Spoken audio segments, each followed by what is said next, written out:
जैसे फूके कि धुआं सलेंसर जैसे फूके, सलेंसर जैसे फूके कि धुआं सलेंसर जैसे फूके।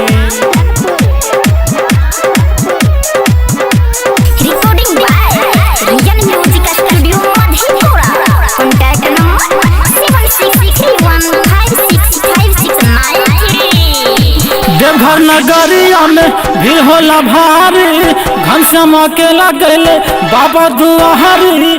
हाथी में चिलम लेके धूके कि धुआं सलेंसर जैसे फूके, हाथी में चिलम लेके धूके कि धुआं सलेंसर जैसे फूके।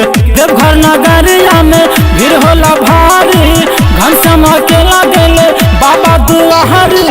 हाथी में चिलम लेके धूके कि धुआं सलेंसर जैसे फूके, हाथी में चिलम लेके धूके कि धुआं सलेंसर जैसे फूके, सलेंसर जैसे फूके कि धुआं सलेंसर जैसे फूके, सलेंसर जैसे फूके कि धुआं सलेंसर जैसे फूके। ज्योति प्रकाश,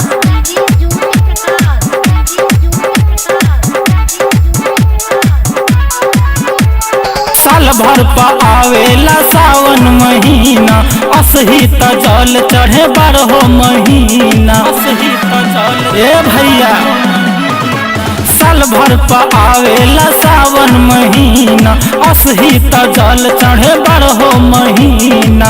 देखी कंवरियन के लागल मेला, सावन में सब केहू देवघर जाएला। कामर में जल चले भर के कि धुआं सलेंसर जैसे फूके, सावन में जल चले भर के कि धुआं सलेंसर जैसे फूके, सलेंसर जैसे फूके कि धुआं सलेंसर जैसे फूके, सलेंसर जैसे फूके कि धुआं सलेंसर जैसे फूके। अपना यूट्यूब चैनल रियल स्टूडियो लाइक, सब्सक्राइब और बेल घंटी को दबाना ना भूलिए। भोला दानी के महिमा महान हो, पूजे ले इनके है सारा जहान हो, पूजे ले इनके है सारा जहान हो। भोला दानी के महिमा महान हो, पूजे ले इनके है सारा जहान हो। सुया पहाड़ पर चढ़े पड़ेला, रहिया में कंकर पत्थर गड़ेला, तबो न बम लोग थाके कि धुआं सलेंसर जैसे फूके, तबो न बम लोग थाके कि धुआं सलेंसर जैसे फूके, सलेंसर जैसे फूके कि धुआं सलेंसर जैसे फूके, ज्योति प्रकाश, सलेंसर जैसे फूके कि धुआं सलेंसर जैसे फूके। धनपुर। आप सुन रहे हैं स्टार सिंगर घनश्याम अकेला, अकेला अकेला। राइटर सुशील लिखे बाबा भजनिया, गावे घनश्याम बजा के हारमोनिया, गावे घनश्याम ए भैया देखा न।